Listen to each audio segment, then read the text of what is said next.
6,000 pounds right there. Go ahead and push it. Wow, that is heavy. Beyond this door, the facility is considered hardened, meaning it's protected from all but a direct nuclear strike. We've come 32 feet below the desert floor into a sprawling complex. To one side is a tunnel that connects to the silo, where a giant 103-foot Titan II was once fueled and ready to go. In the other direction is the domed control center, a 3-story structure where a crew of 4 had their quarters. Up to the living quarters? Living quarters. Living. I don't know if that's the right word for this. Yeah. You know? They were existing in a terrifying state. This was the bedroom. Okay. There were 2 bunks in here. Oh, man. So there were 4 crew members that were living here on 24-hour shift. That's right. The first crew reported for duty soon after the Cuban Missile Crisis. A few months later, JFK was shot. Many suspected his assassination was a Soviet plot, and a nuclear strike could be next. With paranoia and fear running high, crews were given regular psychological testing to make sure they could handle the stress of a front row seat at the end of the world. Look at this. Loudspeakers. Speakers. It's happening.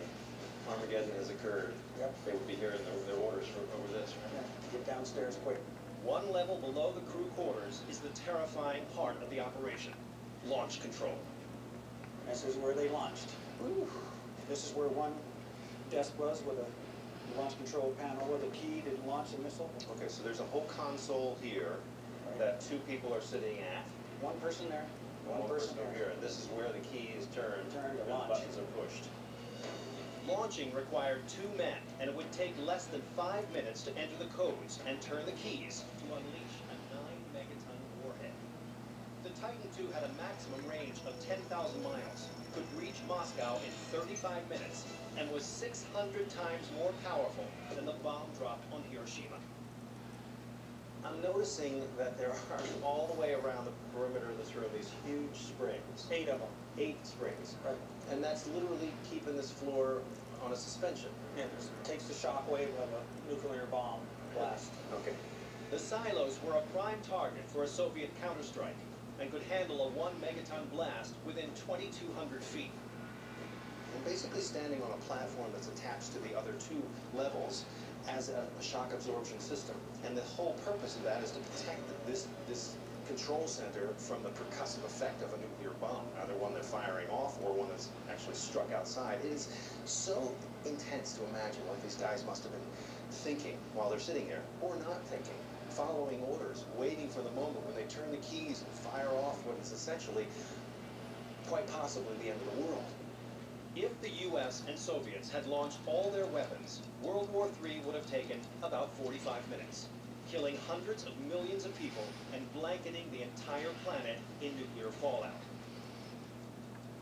The Titans were decommissioned in the 1980s, but today there are over 500 even more powerful Minuteman III missiles in their place.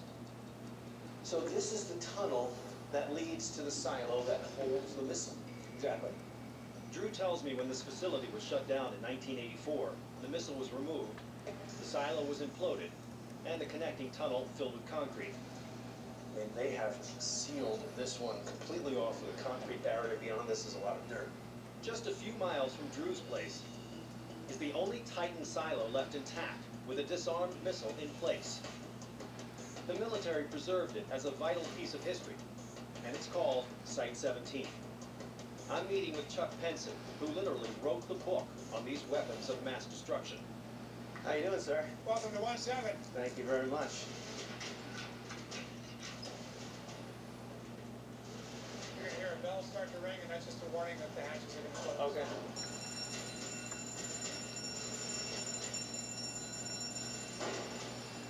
So this is all original. Oh yeah. Nice.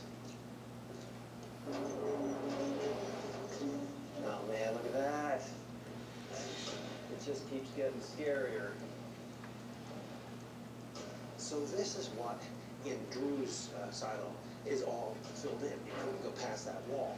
This is the tunnel that was beyond that, leading to the silo that still exists. Everything's intact in this facility. Whoa. This is it. This is the, man, that is the missile. That is the missile.